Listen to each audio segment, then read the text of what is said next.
Senhoras e senhores, está começando mais um Diálogo de um Cara Só.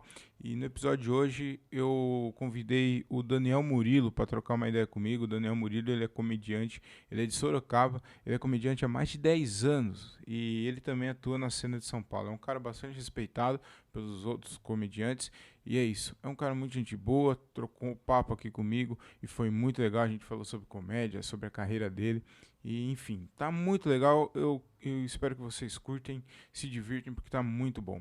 E é isso, sem mais delongas, solta a vinheta.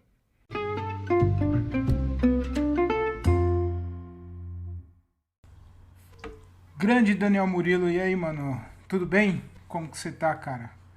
Ah, tudo bem aí, tudo na paz. Tirando a desgraça da pandemia e milhares de pessoas morrendo, tá tudo bem. Puta, velho, que foda, né, mano? É, é triste começar já pelo esse assunto, mas já que você tocou, não tem como, né? Não É, tocar tem pelo como que assunto. a gente vive de fazer show e aí quando acontece uma desgraça dessa no planeta, não tem nem o que fazer, né? É foda. E e aí, como que você tá fazendo, cara? Que não tá tendo show? Como que faz? Ah, graças a Deus eu tenho uma esposa que é uma excelente profissional e aí ela, graças a Deus, tá ganhando bem pra sustentar um vagabundo que nem eu. Porque do nada eu virei um vagabundo, né? Porque quando eu tinha show, dava pra disfarçar, que eu ficava fazendo nada o dia inteiro, pensando bobagem, pra chegar à noite e falar pros outros. Aí agora chega à noite eu não tenho nem pra quem falar, assim, então eu sou só vagabundo agora. É foda, né, velho? Você chegou a mudar pra São Paulo, né, mano?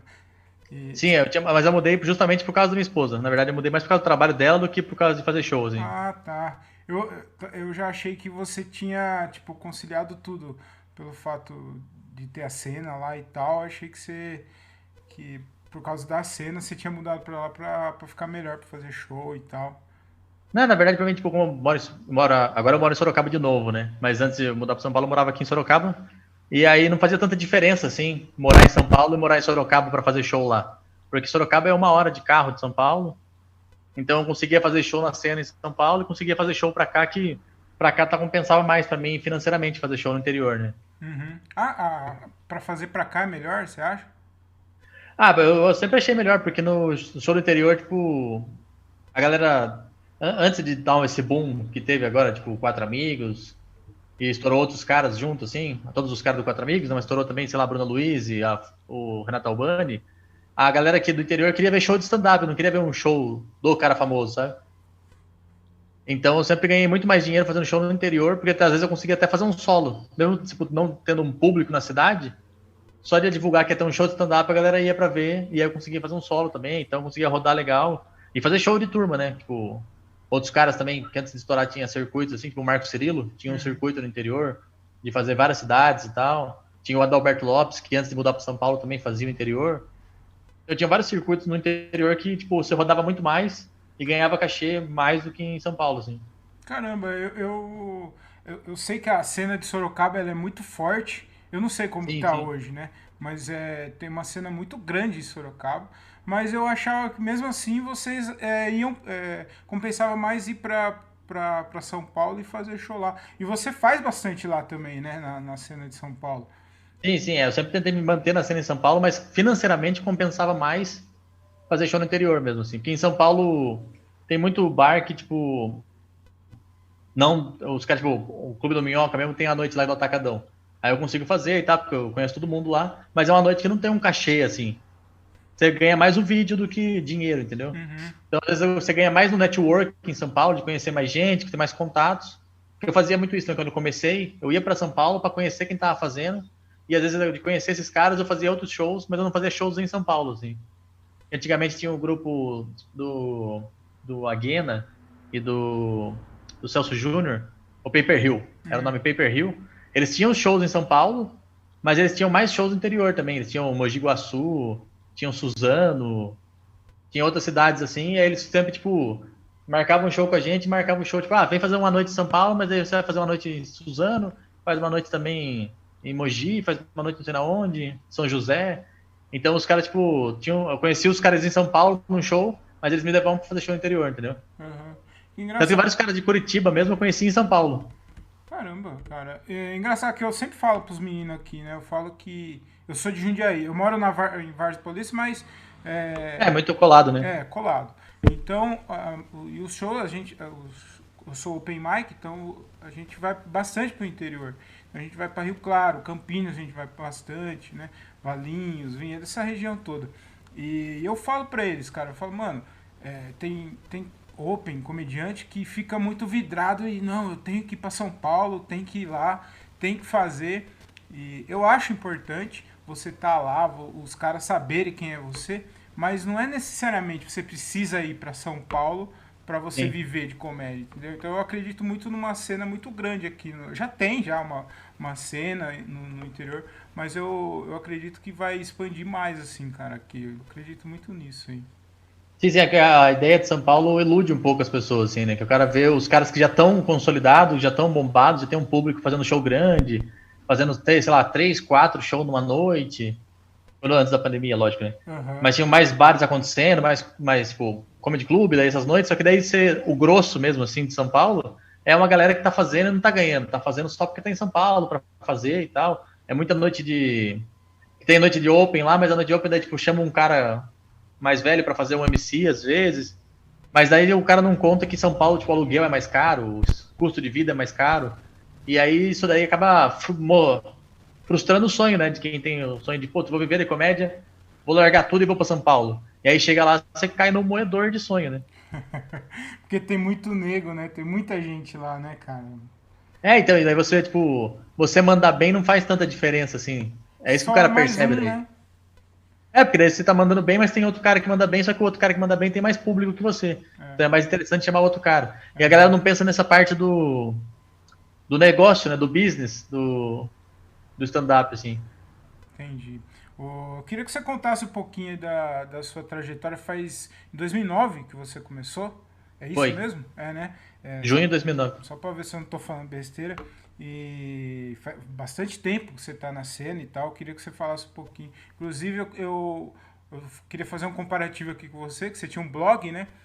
Eu tinha. Você citou que seu blog ninguém via, né? Então, a gente é muito parecido nisso, porque meu podcast que ninguém ouve. Então, É sempre assim, no começo ninguém vê nada que a gente faz. E aí passa vários anos, você faz coisas que as pessoas ainda não continuam vendo. É impressionante, assim. eu queria que você contasse um pouquinho, Daniel, aí, da sua carreira, mano.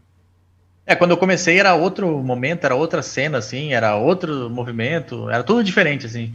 Eu você fala, tipo, geralmente quando vem Open, vem alguns Opens falar comigo, assim, estão querendo começar agora, assim, tipo, vinha ano passado, ou vinha esse ano e falar, pô, tô pensando em começar, o que que eu faço? Já falo assim, putz, nem faz, né? Porque você tá querendo começar um ano que já nem tem nada, só estuda, lê e espera a hora que voltar os shows, assim, que agora não tem nada o que fazer. Mas até antes, um pouco, assim, tipo, 2018, 2019, o cara que queria começar, eu falava assim, meu, você tem um trampo para sustentar?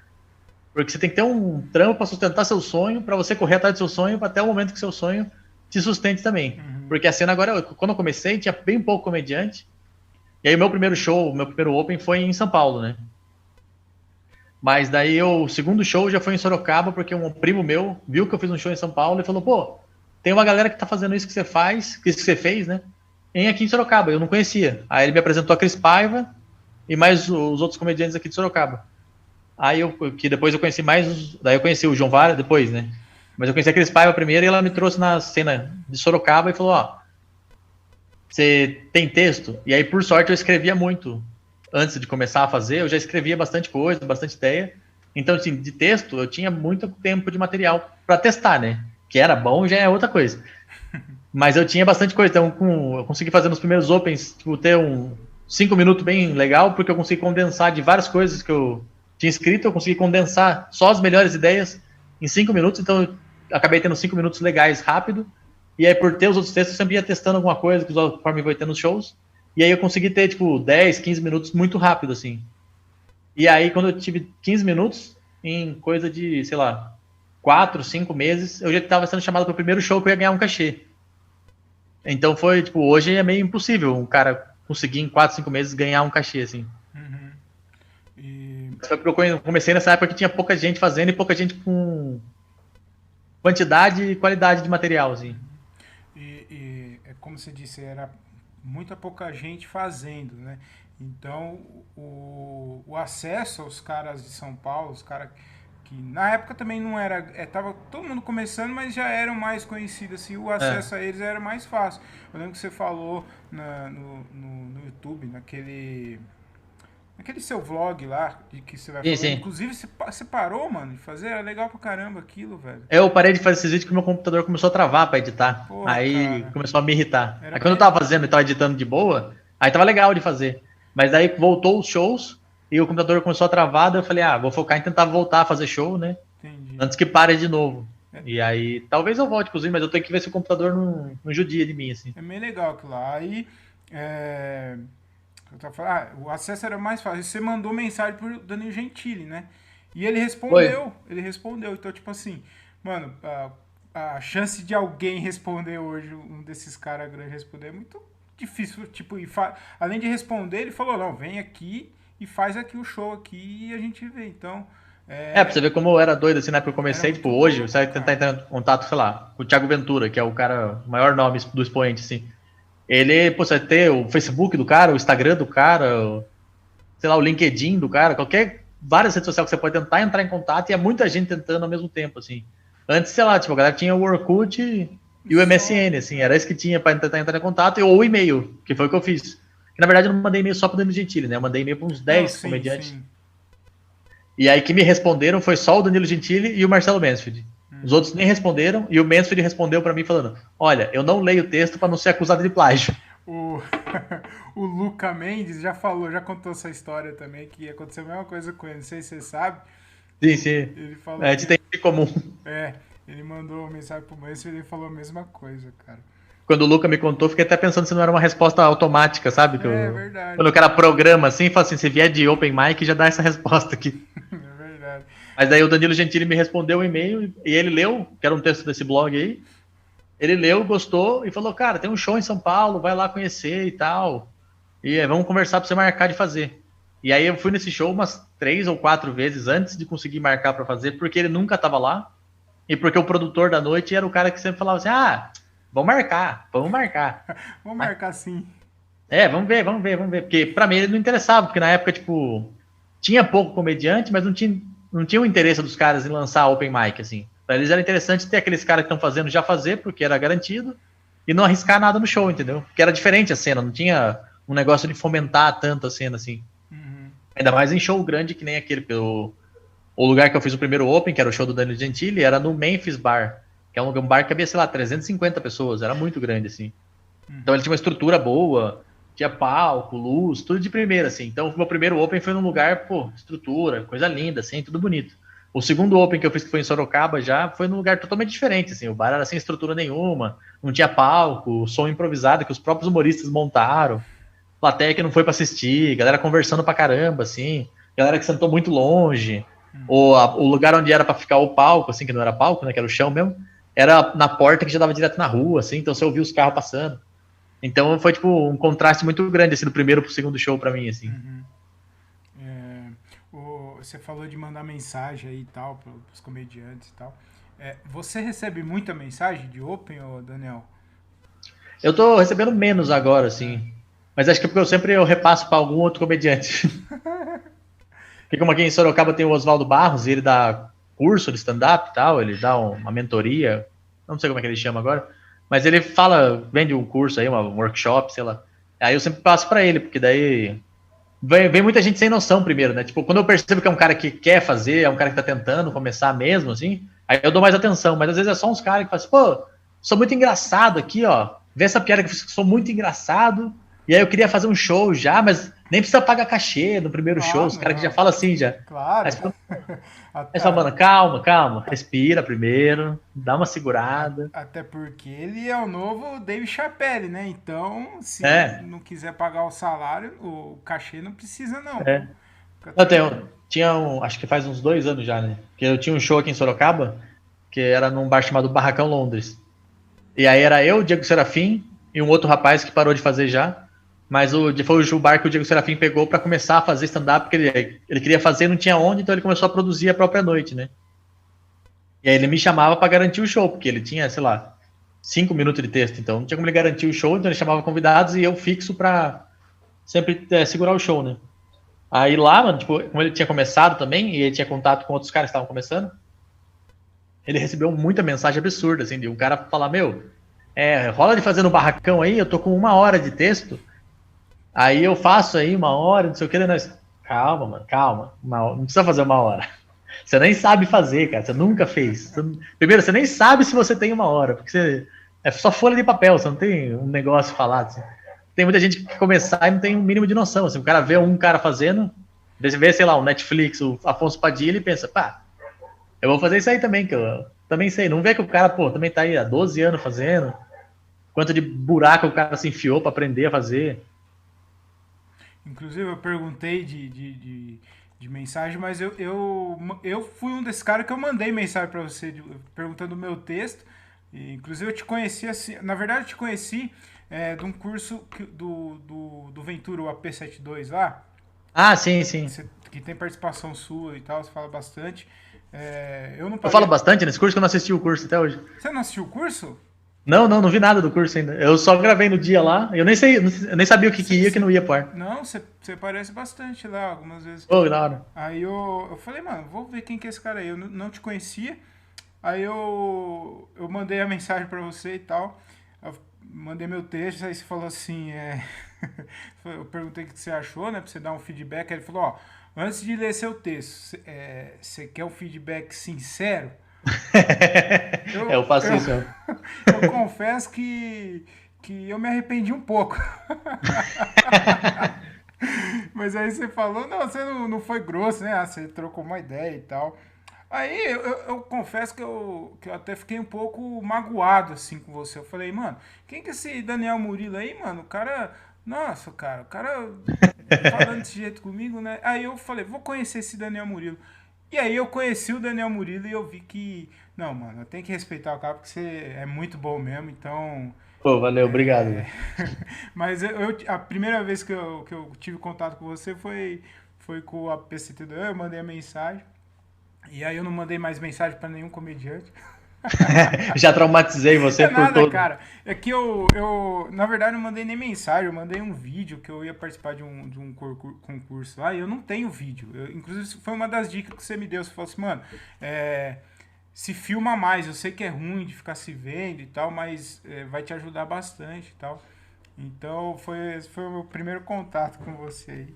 Mas eu sempre tento fazer isso, assim. Eu sempre, tipo, quando eu leio algum texto ou me manda algum vídeo, eu tento falar sinceramente o que tá de ruim, o que tá de bom, pra pessoa, mas não só assim, isso tá ruim, isso tá bom, porque só isso não adianta. Eu tento dar uma luz, falar, isso tá ruim por causa disso e disso. Isso tá legal por causa disso e disso, assim. Porque, tipo, várias coisas que eu fazia quando eu comecei, eu só ouvia de gente falando assim, isso tá ruim, isso tá bom. Eu não sabia por que tava ruim ou por que tava bom. Era só esse feedback. Aí quando eu comecei a perceber o porquê, eu tive que, tipo, aprender um pouco de coisa na marra. E aí teve um show que eu fiz que foi muito ruim, que quem me deu uma luz, assim, foi o Santos, do Ratinho. Ah, é? Eu acho que você contou isso daí no... naqueles vídeos lá eu conto esse show, porque foi um dos primeiros shows que eu fiz. E aí ele me deu uma luz, que no vídeo lá que eu falei, eu não falo tanto que ele me falou, mas ele falou muita coisa, assim, de tipo, absorver as piadas, absorver o que a plateia tá falando, porque a plateia, a risada da plateia, ou não risada da plateia, é a plateia conversando com você sobre o seu material. Então você tem que absorver aquilo, tem que estar com o ouvido aberto o tempo todo pra você entender que reação é aquela, porque às vezes a risada que você recebe não é uma risada boa. Porque tem risada que é tipo, a galera ri assim, tipo, que dó, né, tentou. Mas às vezes a pessoa se ilude, assim. Uhum. Tem até um Open aqui de Sorocaba que ele virou meio que uma lenda pelas frases perdidas dele, assim, porque ele foi fazendo um bar em Itu, e essa é a mais clássica dele. Ele foi fazendo um bar lá, e aí, tipo, a noite tava muito boa, entrou o MC tava bem, entrou o primeiro comediante, o comediante tava bem, aí chamou ele. Aí ele fez, foi pra bosta, né?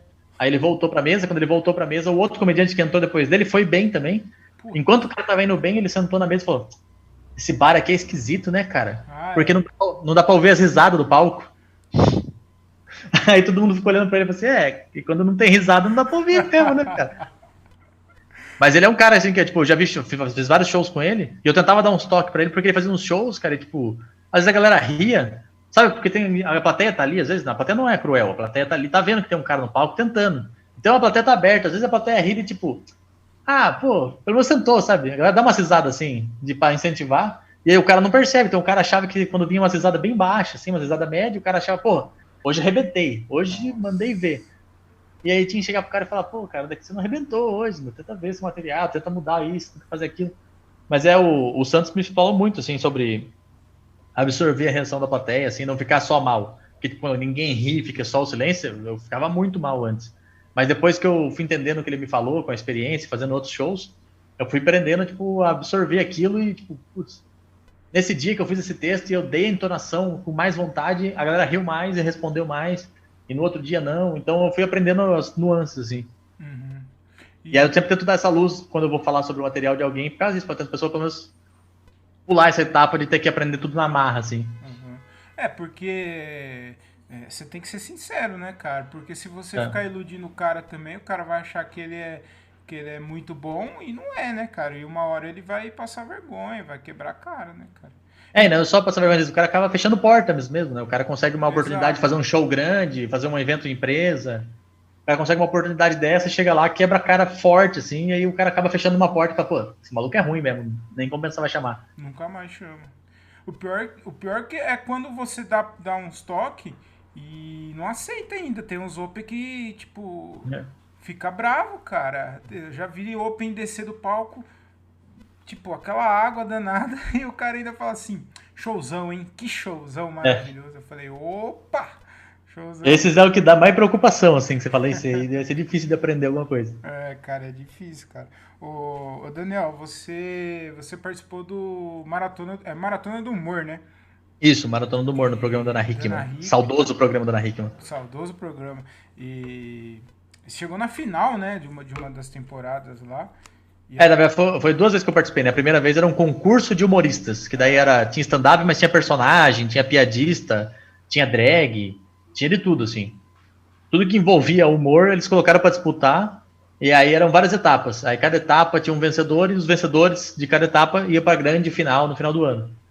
E aí eu cheguei na final de uma etapa, mas eu acabei perdendo porque eu não repeti texto. Aí eu fui testar a piada na televisão, e a moça repetiu, que disputou comigo, ela repetiu o material, porque ela era mais experiente, tá? Ela entendeu que dá para repetir piada, porque a audiência não é a mesma, né? A audiência repete.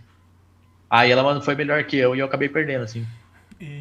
mudou alguma coisa na sua vida, assim? Você acha que foi alguma vitrine pra você? Ou você acha que A participação na televisão para mim foi fundamental, assim, no foi? começo. Porque foi quando eu tinha um ano, essa primeira vez, foi quando eu tinha um ano de carreira, assim. Eu comecei em 2009 e essa primeira participação foi em agosto, setembro de 2010. Uhum. Então muitos comediantes assistiram na época porque tinha, tipo, como tinha vários comediantes de várias linhas, assim, tipo, tinha os caras de stand-up, mas tinha. Pra você ter ideia, nesse concurso que eu participei, quem venceu no final foi o Vitor Sarro. Mas eu participei de etapa com o Marcos Castro, com o Vitor Camejo, com Larissa Câmara, o Rominho Braga. Então tinham vários caras de vários lugares diferentes fazendo, o Vitor Hugo de Curitiba. Aí tinham vários caras de vários lugares que eu conheci lá, e aí eles me verem lá, na final, por exemplo, os caras falam, pô, que legal, gostei do seu material, mandou bem e tal. Quer vir fazer show em Curitiba? Quer vir fazer show em Minas e tal? Então abriu portas para vários lugares que a galera assistia, porque havia um amigo, me via, entrava em contato, porque, tipo, nessa época tinha vários lugares que tinha shows, assim, tipo, cidades pequenas que tinha show, mas era assim, o show era mensal ou quinzenal. E aí o cara, pô, tinha que levar um convidado diferente toda vez, né? Porque, como tava começando ainda na cidade, ter alguma coisa, então eu sempre repetia o público. Então o cara sempre tentava revezar os comediantes e nessa chamava todo mundo da cena para rodar, né? Uhum. Então nessa eu consegui fazer show, abrir portas em lugares que eu nunca imaginei que eu ia sair de Sorocaba e fazer show em Londrina, Uberlândia, sei lá, fiz no interior de Goiás, fiz no interior do Mato Grosso, na região de Curitiba mesmo ali, várias cidades ali. Então eram lugares que eu não ia ir se eu não tivesse participado da televisão. E aí daí no outro ano, que foi 2010, eu participei desse concurso. E aí 2011 foi o que tinha improviso e tinha stand-up daí. E aí nesse era tipo, todo mundo disputava, mas antes de começar o programa, todos os comediantes concordaram e falaram, mano, vamos dividir o prêmio entre todo mundo? A gente divide entre todo mundo, aí você não precisa entrar num clima de competição, assim. Então todo mundo já entrou num clima de ficar amigo mesmo, de ficar brother, então a gente se via sempre. Porque o Maratona do Humor eram 4 times, e cada time disputava contra o outro time 2 vezes. Então a gente tinha muito contato com os outros comediantes, sim. Então daí no Maratona do Humor já teve tipo o Zé Neves, que é de Campinas, teve os caras de Belém, todos praticamente. Teve mais caras de Curitiba que participavam, porque daí tinha o Quinto Elemento também, que era o cara que só participava naquele dia do programa, então rodou vários comediantes ali que viam a gente e chamavam pra mais cena. Daí em 2011 eu fiz muito mais show, assim. Eu acho que dessa aí me abriu portas pra continuar fazendo show, assim, por muito tempo, sem precisar ficar famoso, sabe? Ah, que legal. Porque eu não sei como que é a visão que você tem hoje. Você acha que hoje você participar de alguma coisa da TV, você acha que hoje ainda abre portas ainda para a carreira? Ou você acha que é uma ilusão assim? Eu acho que abre portas se o comediante souber trabalhar melhor, assim. Porque antes, por exemplo, os caras que participavam, sei lá, em 2009, 2010, numa época que eu participei no programa da Ana Hickman, participaram também de programa do Faustão, né? Que tinha o Quem Chega Lá. Isso. Os caras que participavam lá tinham muito mais repercussão que quem participava na Record, porque, né, tem muito mais audiência. Mas daí, tipo, conforme foi passando o tempo, assim, os caras participavam do Faustão mesmo, já nem tinha na Hickman mais, e os caras não conseguiam ter um destaque depois, porque o cara não tinha que trabalhar aquilo depois, né? Quando eu participei da Ana Hickman a primeira vez, eu tinha a rede social do momento, assim, que era a única que tinha, era o Twitter, porque o Facebook tava começando a pegar ainda. Então eu lembro que teve um dia que eu ganhei, sei lá, 1.500 seguidores no Twitter de uma vez, assim. Mas daí eu não soube trabalhar aquele número, entendeu? Porque eu ficava pensando mais nos shows, as pessoas que vinham do Brasil inteiro, então não era um público que ia me carregar mesmo, porque era uma pessoa de Goiás, uma pessoa do Rio Grande do Sul, uma pessoa de Fortaleza. Então eu não sabia trabalhar aquilo, assim, mas como tinha mais shows perto de mim e o stand-up estava fomentando mais, então dava para ir fazer show sem ter um público para te assistir, a galera só iria assistir por ser stand-up. Naquele momento era mais interessante aparecer só como vitrine e sair.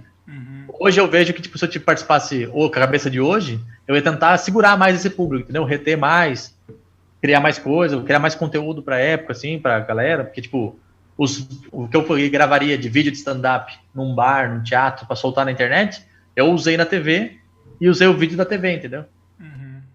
Entendi, cara, da hora. Eu falei do curso do Ventura aí, né, o AP72, que tem a participação sua. Você não tem curso? Você já pensou em fazer curso de comédia, assim? O que você Eu já acha pensei disso? já, mas é que eu queria estruturar bem, assim, pra não parecer que eu tô só querendo roubar os outros, sabe? E parece um pouco isso, assim, quando o cara vai dar um curso de comédia, porque é difícil você querer ensinar a comédia pro cara sem você colocar o cara num palco pra fazer o show, sabe? Porque o que eu sempre falo também é, tipo, você tá começando, qualquer chance de apresentar, sobe lá e faz. Qualquer chance mesmo, assim. Tipo, tem um aniversário de um brother meu e tem uma galera lá, e a galera começou a falar, meu, conta umas piadas. Conta um texto, pelo menos, assim. É doído, hein? É doído, é ruim, é triste, mas conta só pra você sentir a reação, entendeu? Qualquer palco é palco, assim, qualquer gente querendo te assistir, ouvir as piadas. Tipo, lógico, não fique só fazendo o aniversário dos amigos, porque, né, isso não vai ajudar a evoluir. Mas, tipo, qualquer chance de se apresentar, tipo, qualquer bar que aparecer, qualquer noite em teatro, sei lá, em festival de poesia e tem um microfone aberto que você pode apresentar um texto de comédia, vai lá e faz, porque é só subindo no palco que você vai aprender de fato a fazer mesmo. Mas, tipo, com alguém com experiência dando dicas, ajuda também. Então eu queria tentar estruturar alguma coisa que tentasse juntar meio que as duas coisas, sabe? Pra não ficar só uma coisa, tipo, eu falo assim, faz isso, faz isso, faz isso, faz isso, só que daí a pessoa tem um estilo completamente diferente, assim, e eu não tenho ideia porque eu não tô vendo a pessoa apresentar, sabe? Você leva bem a pé da letra de fazer show em todos os lugares possíveis, né? Porque você fazia em igreja, cara. Fala pra mim Eu fiz na igreja. como que é fazer show, como que é fazer stand-up na igreja, bicho. Olha, eu fiz na igreja, porque eu sou crente, né? Mas eu fiz em uma igreja católica, que era um amigo meu da escola, assim, tipo, o melhor amigo meu. E aí ele falou, mano, você tá fazendo stand-up e tal, vai ter uma reunião de jovens da minha igreja lá. Você toparia fazer, mano? Eu falei, mano, putz, não sei, na igreja, meio assim. Ele, não, mano, cara, não deu perto longe. Ele falou, mano, tipo, vai lá que vai ser legal, vai ter só jovens, só. E aí no final eu tento arrecadar um dinheiro lá e te dou. Aí eu falei, pô, o cara tá se movimentando tanto, e o cara é brother meu, pô, eu vou. Aí esse foi um pouco complicado no começo, porque E era a eles não igreja tinham... que você congregava, que você ia? Não, é a igreja do meu amigo, é a igreja católica. Ah, tá, entendi. Peraí que tem um pernilongo gigante voando aqui. Ele foi fora. Aí esse meu amigo, no lugar que tava, porque assim, tinha um salão da igreja no fundo e tinha a igreja mesmo, tipo, igreja católica de bairro, assim. Uhum. Pequena, mas com aquela cara de igreja, né? Uhum. Aí eu cheguei lá e achei que ia ser no salão, no fundo. Só que o salão tava com várias mesas de servir comida e tinha uns negócios lá perdido. Aí ele falou, mano, não vai dar pra ser no salão, vai ter que ser na igreja mesmo. Aí foi esquisito, que quando a galera sentou na igreja, a galera entrou num clima de missa, assim, de, tipo, ixi, não pode falar nada aqui, né? Aí esse foi um pouco mais complicado, a galera não tava esperando o show, mas a galera entrou num clima meio, que daí eu tive que ficar uns 3, 4 minutos pra quebrar o gelo da galera, de tipo, gente, eu não vou falar bobagem, eu não vou falar besteira, pode ficar cegado, não sei o quê, mas é tipo, até eu conseguir ganhar um pouco a galera, foi difícil, assim. Você já tinha aquela piada do Cristo lá, de Jesus, que ele olha pra você assim? Não, não tinha essa piada ainda. Essa piada é maravilhosa, velho. Mas daí o mais engraçado é que desse da igreja católica, eu fiz textos que não eram sobre igreja mesmo. Eu fiz uns textos sobre, tipo, sei lá, as músicas do momento, assim, que na época quem tava bombando era o Restart, Entendi. as coisas assim. Daí eu fiz umas piadas assim que não tinha tanto a ver com a igreja, e essas rolaram mais. Uhum. Daí a galera viu que, tipo, ele não vai ficar falando de igreja aqui, não vai ficar zoando a gente, e não vai também pegar, falar palavrão, vai falar besteira aqui. Então daí a galera ficou num clima mais de boa, e eu fiz meio que um show mais ou menos normal. Mas daí quando eu fiz em igreja evangélica, assim, que foi, eu acho que eu fiz 3 vezes, se eu não me engano. Que uma vez foi meio que de surpresa, assim, tipo, um carinha que era da igreja do meu pai, que tava pregando, falou, Daniel, sobe aqui e tal. Porque o Daniel, pô, tá sendo usado por Deus para passar a mensagem de forma engraçada para as pessoas. Fala aí com o pessoal. Aí ele me colocou numa cilada, assim, mas a galera tava muito de boa, muito aberta, daí isso daí eu fiz, tipo, lá, 5 minutos e saí. Mas teve um outro que era um grupo de jovens de igreja também, evangélico, só que ele era de um amigo meu, de infância também, de igreja. E o pai dele é pastor, e amigo do meu pai, que também é pastor. Aí ele falou, cara, tô cuidando do grupo de jovens aqui, vem aqui fazer o show. Aí esse foi mais legal, porque daí, tipo, eu pude fazer mais piadas de religião mesmo, assim, porque eu fiz mais piadas sobre ser crente, né, que era o que eu conhecia mais também. E aí a galera identificou bastante, essas piadas rolaram muito, assim, mas eram piadas que, tipo, nunca mais fiz em lugar nenhum, assim. Uhum. Mas era engraçado porque, tipo, como era uma coisa muito nichada, assim, que era, tipo, aquele público específico sabia o que eu tava falando, eu pude fazer piadas sobre umas passagens bíblicas, assim, que se eu fizer num bar ou teatro, não é qualquer um que vai ter essa referência, sabe? Então eu consegui falar umas histórias e contar umas piadas, assim, que a galera, tipo, ria muito, assim, mas era só porque tinha o contexto daquele lugar, assim. Daniel, a gente tá com meia hora aqui de podcast, e no meu podcast, todo episódio, faz tempo que eu não faço isso, mas a maioria dos meus episódios, dos episódios do meu podcast, tem um momento que eu faço algumas perguntas idiotas. Perguntas Certo. que eu preciso solucionar, que eu acho que a humanidade vai viver melhor sanando essas dúvidas minhas aí, né? E Até porque a humanidade toda tá ouvindo esse podcast aqui, com né? certeza, entendeu? Então eu acho que a gente precisa. Eu preciso resolver esses problemas. E nada como alguém como você, comediante criativo, para me ajudar Certo. essas questões aí. Aí eu queria saber de você o seguinte: por que colete, aqueles coletes sem manga, sabe? Sim, sim. Colete não tem manga, né? Por que tem algumas pessoas que fazem aquele colete com touca? Não faz o menor sentido isso, cara. Usar colete com touca, Realmente, velho. colete com touca é um negócio que é pra incomodar mesmo, assim. Não é verdade, cara? Parece que foi só um erro de fábrica, né? Parece. Parece que pulou um setor. Falar, vou fazer setor do dorso, um setor de touca e o de manga. Esqueci o negócio. Uma coisa que me irrita também, que você falou que outro dia eu gravei um podcast também com uns caras aqui de Sorocaba, e tinha um carinha de camiseta, assim, camiseta manga curta e de touca.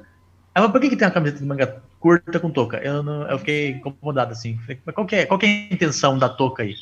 O que é? Incomoda, Por que né, você precisa cara? tanto proteger? Por que você precisa tanto proteger essa nuca aí? Que essa nuca não pode ficar exposta por alguns minutos aí, que essa camiseta não pode, tem que proteger sua nuca e o seu antebraço não, assim. Não faz o menor sentido, né? Essas Não, é que nem viseira, né? Viseira é um negócio que não faz sentido também. Cara, viseira. É um boné sem tampa. O Patrick tem uma piada, né? Que ele fala que a viseira é o que. Como que é? É pra judeu. A viseira é feita pra judeu. Um cachuquipá, né? Queria que você falasse um pouquinho, cara, da história da locadora que você. Aconteceu mesmo isso daí, né? Que você contou no seu especial. Sim, sim. que você trabalha na locadora e tal, e aí você saiu da locadora pra ir trabalhar com comédia, né? Ô Daniel, por que ninguém respeita a gente, cara? Porra, cara, é, Não, isso eu não consigo entender. mano, Porque o trabalho de comediante é um trabalho que qualquer um pode fazer, mas não é qualquer um que pode fazer, entendeu? Porque olhar assim, pô, subir no palco e falar no microfone, qualquer um pode fazer.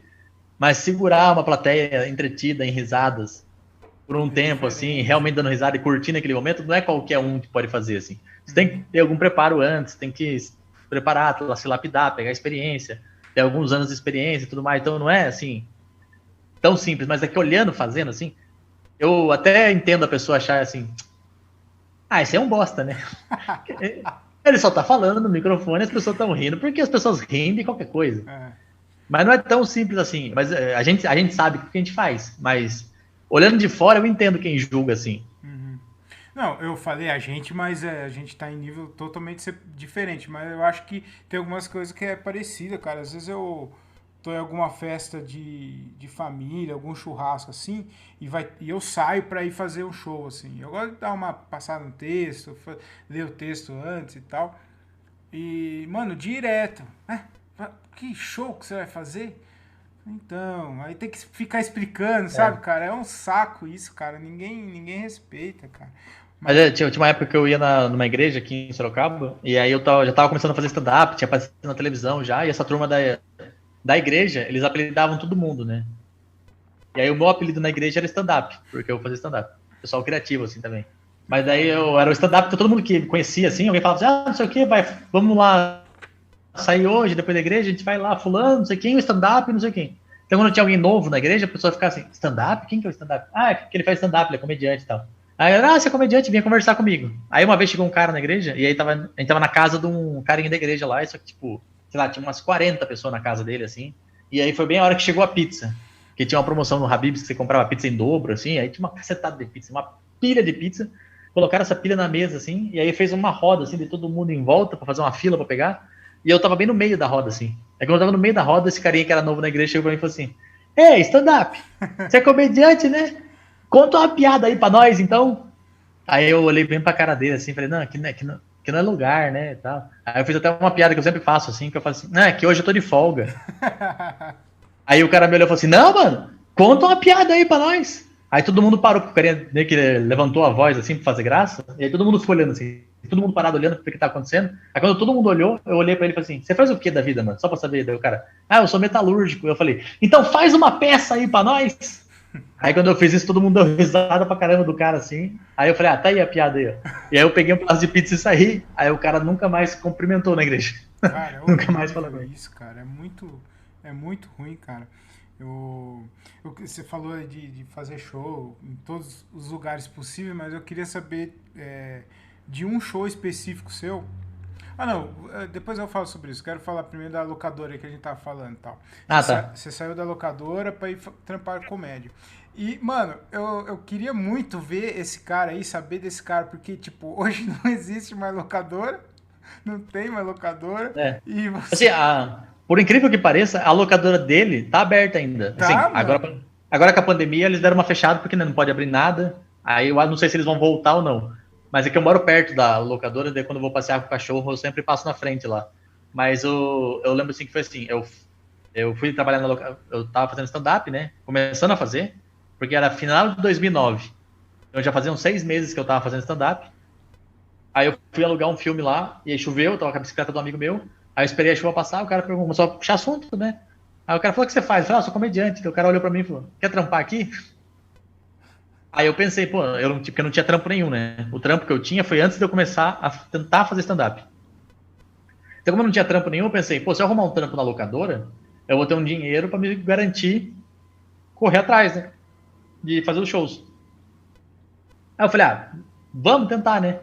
Mas a gente ia conversar os horários, porque ele me ofereceu o trampo numa quinta, eu comecei a trabalhar na sexta, mas o dono da locadora mesmo, o dono mesmo, ele tava viajando de férias, que é um cara bem rico, assim. Então ele tava, tipo, em Dubai, sei lá. E aí ele só ia chegar na segunda. Então só na segunda que ele ia conversar comigo, podia assinar carteira, fechar os horários e tudo mais.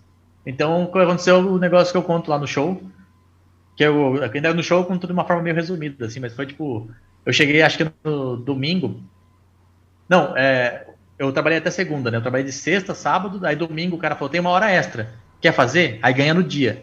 Aí eu ganhei no dia, ganhei R$ 35 pra trabalhar na hora extra. Falei, nossa, estourei.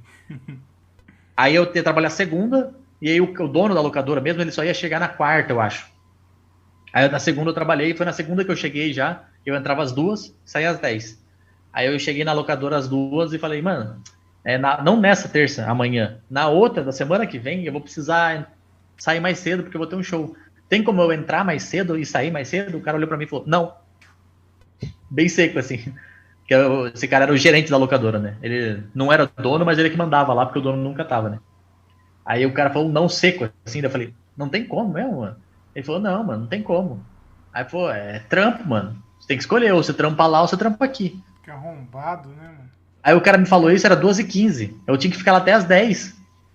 Aí eu fiquei até as 10, assim, eu ficava arrumando os filmes na locadora. Chegou uma menina pra alugar um filme, eu indiquei um filme mó bosta pra mina, assim, como se fosse filme bom. Eu comecei a, tipo, se foda-se. Aí chegou no final da noite, eu achei que o cara tinha falado aquilo comigo, porque, sei lá, esse cara, que a locadora abria às 10 da manhã e fechava às 10 da noite. Eu só chegava às 2, né? Então eu pensei, às vezes o cara tá puto já, aconteceu alguma coisa, sei lá. Aí quando chegou perto das 10 da noite que eu ia embora, eu falei, mano, e aí, semana que vem não tem como eu entrar mais cedo e sair mais cedo? Ele falou, mano, eu falei, mano, você escolhe, ou você trampa lá ou trampa aqui. Aí eu falei, então, valeu, mano, vou trampar lá.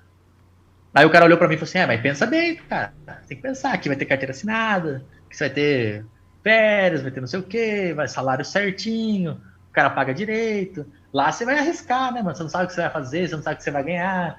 Aí eu, não, beleza, cara, eu vou tentar lá. Aí eu fiz o show, e aí, que daí isso foi na terça, né? Daí na outra semana eu tinha o show.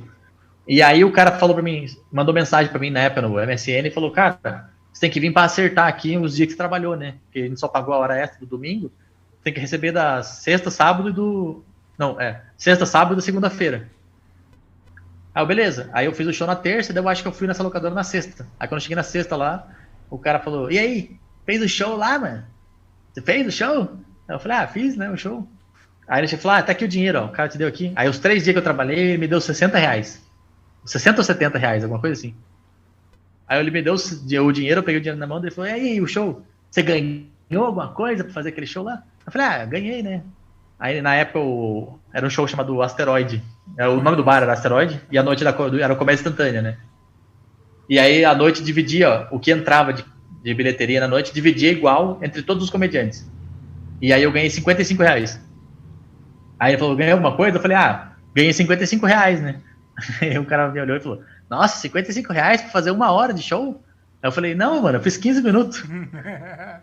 Aí o cara me olhou e falou, escolheu bem, né, carinha? Escolheu bem. Que arrombado, né, cara? E aí depois que eu participei do programa da Ana Hickman, na segunda vez, a gente ganhou uma grana legal, assim, porque cada participação que a gente fazia, a gente ganhava um cachê. Então só os cachês já eram dinheiro legal, e aí como a gente dividiu o prêmio entre todo mundo, ganhou mais uma grana legal, assim. Aí eu tinha comprado um videogame, que eu nunca tinha tido um videogame da hora, assim, né? Então eu fui lá e comprei um Xbox, e aí eu fui na locadora dele comprar um jogo. Puta que pariu. Aí eu cheguei lá a comprar um jogo, e o cara falou, mano, você tá bem, né, mano? Pô, que da hora, eu vi você na TV e tal, que da hora. Que bom que você não escolheu trampar aqui, né? Eu falei, mano, que bom mesmo, que você não ia estar igual você aqui, trancado. Mano, que da hora, que bom que você voltou lá depois, eu não sabia disso, você tinha voltado lá. Não, eu voltei uns 2 anos depois, daí eu comprei o jogo à vista, então ele ficou olhando assim e falou, você tá ganhando dinheiro, hein, mano, tá ganhando dinheiro. Eu nem tava ganhando tanto dinheiro assim, mas... Mas se foda, eu fiz questão de ir naquela locadora. Foi, mas eu comprei ainda 3 jogos, eu acho, sim. E existe lá, então, a locadora ainda, mano? Quem que vai então, assim, até, acho que quando eu tinha voltado no passado, eu abri algumas coisas, eu acho que eu passei um dia lá e tava aberto. Mas como é locadora, né, mano, não é que nem comediante, né, não é serviço essencial. Então, é a primeira coisa que vai fechar, né. Mas é porque é uma locadora tinha filme e tinha videogame, então acho que agora ele tá focado só em videogame, né. Entendeu, cara, nossa, engraçado. Ô Daniel, o seu especial que tem no YouTube é muito da hora, muito bonito. Inclusive foi um dos primeiros da FOG, né? Ontem eu tava trocando ideia com Foi o segundo que eles gravaram.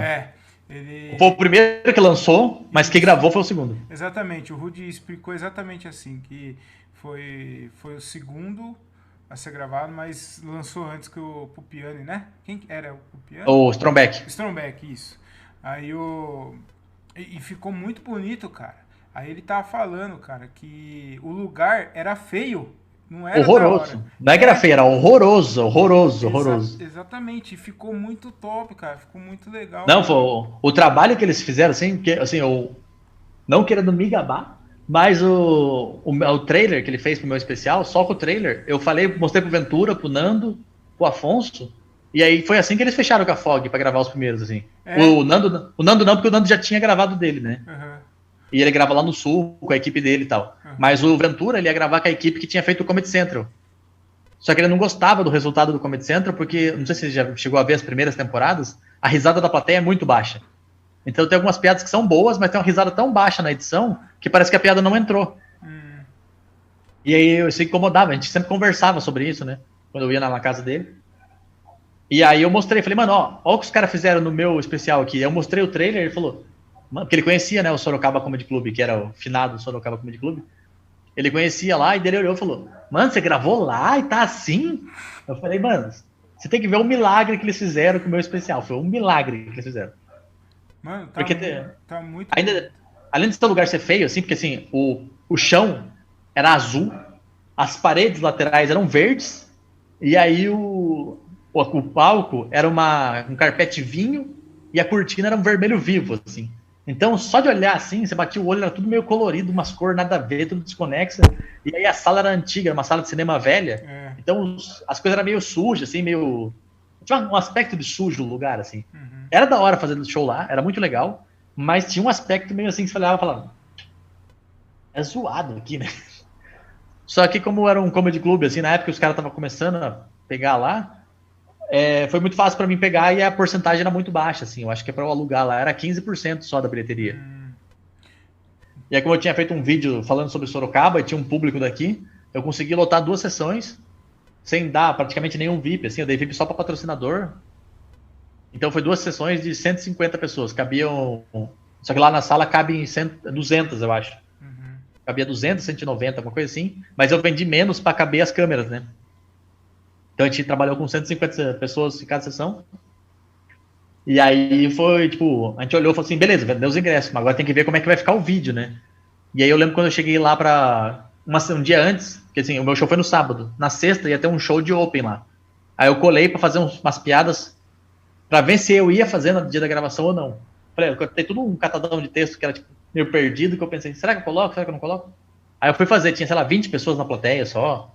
Aí foi só pra testar, daí eu olhei e falei...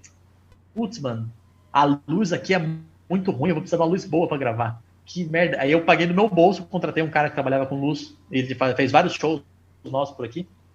Aí o cara me cobrou um preço muito legal na época, até assim.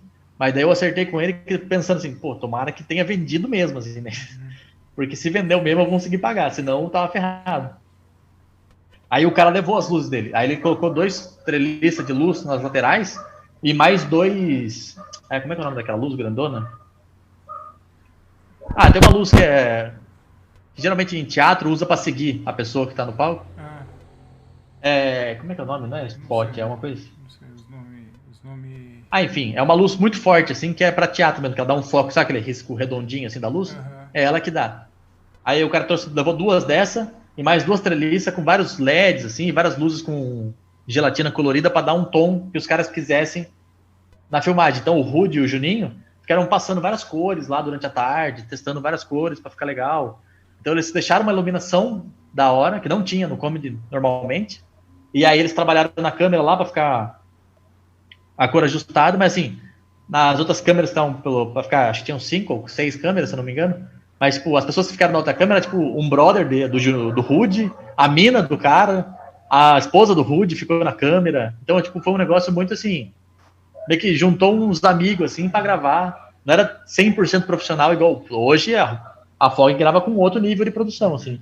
Mas o meu foi uma produção bem mais precária, assim, e os caras, tipo, entregaram aquele trabalho que você olha e fala assim, não parece que foi um negócio feito de uma forma meio amadora, assim. Não, ficou top, e o Rudy tava falando mesmo, você falou aí, mas ele deu crédito, ele falou que depois desse especial aí, que os caras que começou a ver. Aí o Vilela viu também.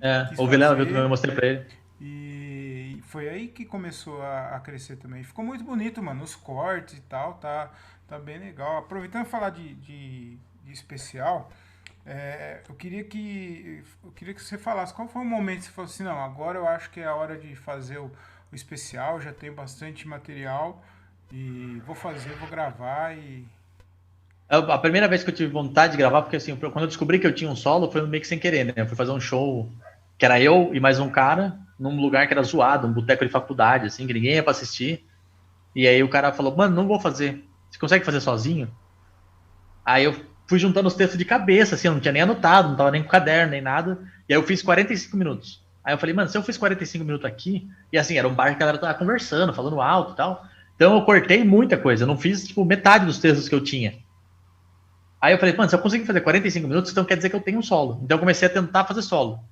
E aí foi nessa que eu fiquei. Foi bom pra mim ter ficado no interior desde sempre, porque eu consegui fazer solo, tipo, em cidades aqui perto, tipo Itu, Piedade, Salto de Pirapora. Porque assim, o cara tinha a noite lá e ele queria rodar vários comediantes. Aí chegou uma época que o cara tinha rodado vários, e aí eu falava, mano, rola eu fazer, só eu e você, e aí você deixa eu fazer mais tempo aí, tipo, 50 minutos, se der. Aí o cara falou, venha. Aí eu conseguia ganhar um trocadinho assim, um cachê de participação, só que daí eu fazia mais tempo pra ver o quanto que eu tinha, assim. Uhum. Então eu consegui fazer vários desses, daí quando eu passei mais ou menos um ano fazendo uns shows perdidos, assim, que eu conseguia fazer 40 minutos, 50 minutos, eu pensei, acho que eu tenho um solo, então eu quero começar a trabalhar esse solo pra tentar achar alguma coisa aí. Aí eu fui trabalhando esse solo, só que daí conforme eu fui trabalhando, eu fui fazendo mais shows, mais fortes, que foi a época que eu tinha aparecido na TV e tal, eu consegui fazer um monte de show em vários lugares diferentes e tal. E aí eu meio que trocou os textos, daqueles primeiros 45 minutos, trocou os textos, assim. Aí eu fui fazer um solo em Santos, que tinha um humor de cinema lá, que era um show clássico, lá que ficou acho que 6, 7 anos rolando esse show, que era num cinema que é bem tradicional lá de Santos, que é um cinema de rua, assim. Uhum. É o Cine Rocks. Aí eu era o Euclides, que o Euclides Scames. Ele que produzia à noite e fazia o MC lá. E aí eu sempre fazia com ele. Eu fiz, sei lá, umas 20 participações nesse show lá. Eu sempre era convidado, e aí um dia ele falou, mano, eu tô tentando fazer uns solos aqui. Aí o primeiro solo que ele marcou era do Ventura, porque o Ventura tinha participado do programa da Ana Hickman, ele participou do concurso de stand-up que teve depois do Maratona do Humor. E aí no concurso de stand-up, quando ele subiu os vídeos no YouTube, bombou bem, assim, pra época. Então ele tinha um público legal já, o Ventura. E aí o Ventura fez um solo lá, aí vendeu bem e tal, aí ele fez o solo de mais alguém, aí ele falou, mano, você topa fazer um solo aqui? Aí eu falei, lógico, né, mano, eu gostava de fazer show lá, o show no cinema era sempre muito legal. Aí eu fiz o solo lá. E quando eu fiz esse solo em Santos, acho que foi 2014, 2015, eu falei, mano, eu não fiz nenhum texto, né? Eu percebi que eu tinha, tipo, 45 minutos de texto, 50 minutos de texto que eu não tinha feito naquele show. E o show que eu fiz em Santos tinha durado 1h20, assim. Aí eu falei, cara, então eu acho que eu tenho 2 solos, né? Então se eu organizar direitinho esses textos, eu consigo montar um solo bem legal mesmo, assim, sabe? Tipo, só com os textos que é bem porrada, assim. Aí eu comecei a trabalhar essa ideia, e aí aconteceu um caso aí, que é uma história muito comprida, aí eu não vou contar aqui, que é muito Aí longa você mesmo, volta assim. pro próximo. Você volta pro próximo. Deixar pro próximo, porque essa história realmente é muito longa, assim, mas resumindo, um produtor de Uberlândia, que sempre me chamava pra fazer shows lá, falou, cara, quer gravar o seu solo aqui em Uberlândia? Eu arrumo tudo pra você, arrumo a gravação, arrumo tudo, eu só não garanto pra você que você vai ter cachê, mas eu banco tudo, você não vai ter gasto com nada. Aí eu fui nessa propósito, tipo, ele falou, se der certo o DVD aqui, você bota meu nome, falando produção, o nome do produtor lá, se não der certo, você só não usa, você não perdeu nada. Ah, eu falei, beleza. Aí eu fui pra lá, aí enfim, o show em si, que eu fiz em Uberlândia pra gravar, foi muito legal. Foi um puta show da hora. Mas a gravação ficou um lixo, assim, a gravação ficou muito bosta. Aí eu fiquei tão puto, assim, da gravação ter ficado ruim, porque depois ele me demorou pra responder, demorou pra mandar os vídeos pra eu ver como é que tinha ficado. Aí eu fiquei tão puto que daí, tipo, tinha sido o final de 2015, isso. 2015? Ou 2016? Acho que foi 2016, que eu acho que eu gravei meu especial em 2017. Enfim, nessa época aí. No especial tá lá, 2016. Então foi no final de 2015. Eu passei essa raiva aí no final de 2015. Aí eu entrou 2016, eu mandei mensagem pro Rude. Aí eu falei, mano, tô vendo que vocês estão querendo gravar. Porque a gente já se conhecia já, porque fazia o canal na Sarjeta, né? A gente fazia sketches, tava começando a fazer pegadinha. Aí eu falei, mano, você tá querendo gravar um especial de stand-up? Você falou e tal. Daí ele tava conversando com o Strombeck, o Fernando Strombeck, pra gravar o dele. Aí eu falei, você não topa gravar o meu, mano? Que valor que você faz? Como é que faz? Aí a gente começou a conversar valores, começou a conversar ideias, aí a gente fechou um valor. E aí a gente peguei o Sorocaba Comedy e falei, vou pegar uma data lá e vamos tocar. Aí eu arrumei um carinha que tava começando a fazer open mic aqui em Sorocaba. E aí eu falei, mano, você quer produzir o meu show? Porque eu conheci, ele tinha contatos com empresas, assim, então ele sabia vender patrocínio. Falei, você produz, e aí eu te pago tal, te fecha um valor legal. E aí ele falou, beleza. Aí ele topou. Você fez tudo esse corre sozinho, Daniel? Só a gravação do DVD, eu fechei com o carinha pra produzir o show em junho. Começo de junho. O DVD foi gravado em julho. Então foi tipo. A ideia foi, eu fui elaborando sozinho, e aí quando chegou em junho, eu fechei com esse carinha só, e esse carinha correu atrás, ele conseguiu 5 ou 6 patrocinadores. Só que um depois não pagou, aí ele nem aparece lá no coisa. E aí esses patrocinadores ajudaram a bancar o valor que ia gravar. Aqueles E aí o que entrou de bilheteria pagou o resto, assim. Aqueles nomes que aparecem no começo é patrocinador mesmo, de verdade? São patrocinadores de verdade, tudo. Mano, eu achei que era, tipo, zoeira, porque ficou legal aquilo. E cada logo é logo de filme, né? Sim, eu tinha falado com o Rude, porque como eu falei, a proposta, a primeira proposta inicial minha era tentar montar uma locadora no palco. Ter as fitas e tal. Eu tinha conversei com um cara que ia fechar uma locadora aqui, e ele tinha vários VHS e vários armários, aqueles disclaimer de locadora. E eu ia colocar tudo isso no fundo, ia montar um balcão de locadora com aqueles computador com CPU antiga, assim, sabe? Legal também. Eu ia montar tudo isso no palco e tinha um cinema aqui em Sorocaba que fechou. E eles tinham um painel grandão, que era uma sala de cinema com vários personagens de vários filmes clássicos, assim, tipo Ben-Hur, Pernalonga, Titanic, Jurassic Park. Era um painel que ficava em cima do cinema. Era um painel clássico, assim. E aí eu conheci um cara que tinha esse painel. Quando o cinema fechou, o cara pegou pra ele. Então eu ia colocar esse painel em cima, montar a locadora embaixo e ia fazer o show ali. Aí o cara não quis alugar, não quis vender, não quis emprestar, não quis fazer nada com o painel. Aí eu falei, eu tentei insistir pra caramba, o cara não. Aí eu desanimei, porque eu falei, mano, eu vou investir no bagulho da locadora, só que daí pra cima dos VHS vai ficar a cortina, né? Aí eu falei, quer saber? Eu vou fazer o básico e aí eu vou tentar colocar a história da locadora no texto. E aí eu tive a história da locadora, mesmo eu testei na primeira sessão e na segunda. Eu nunca tinha contado aquela história no show, assim, eu nunca tinha feito o show daquele jeito. Porque depois que eu passei esse show de Uberlândia, o show de Uberlândia é quase praticamente o mesmo texto que eu gravei aqui em Sorocaba, né? E aí depois de Uberlândia eu consegui fazer esse show mais umas 12 ou 13, umas 15 vezes, um pouquinho menos talvez. Eu consegui fazer esse show de novo. Então eu tava, tipo, alinhado mesmo com esse show e tava tudo certo. O show só não tinha um começo, um meio e um fim. Eu só ficava puxando cada texto naquela piadinha que eu fico fazendo de não sei se eu falei pra vocês, eu sou comediante, né? Não sei se eu comentei, eu sou comediante. Era a única coisa que eu tinha que ligava, assim, um texto no outro.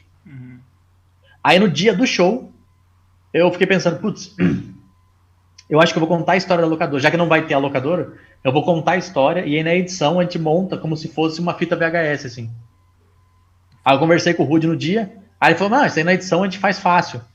Só falar. Daí eu falei, mano, vamos aproveitar daí, pega os patrocinadores e aí faz como se fosse o trailer, né? Porque antigamente você colocava a fita VHS e tocava o trailer automaticamente, né? Não tinha como você pular, não tinha como fazer nada. Nossa, aí, você contando essas histórias aí tá entregando muito a nossa idade, cara, porque você tá contando isso e eu tô lembrando, então...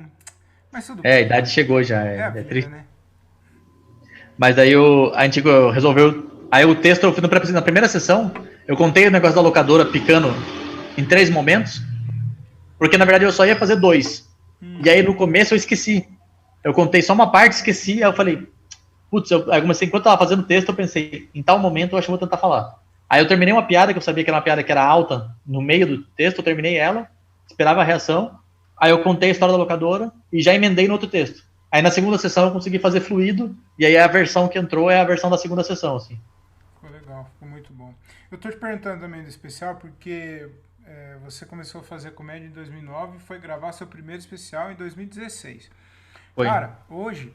Tem Open aí que não tem 2 anos de comédia, já tá falando de solo, cara. Já tá falando de não, é triste. Sempre tem esses caras, já começa a anunciar solo, começa a anunciar que vai gravar. Então, e aí eu queria saber de você, que você falasse qual é a importância de você respeitar as suas etapas, as etapas da sua carreira. Não pular, a importância de não pular etapas. O que você fez e o que você indica aí para quem está começando.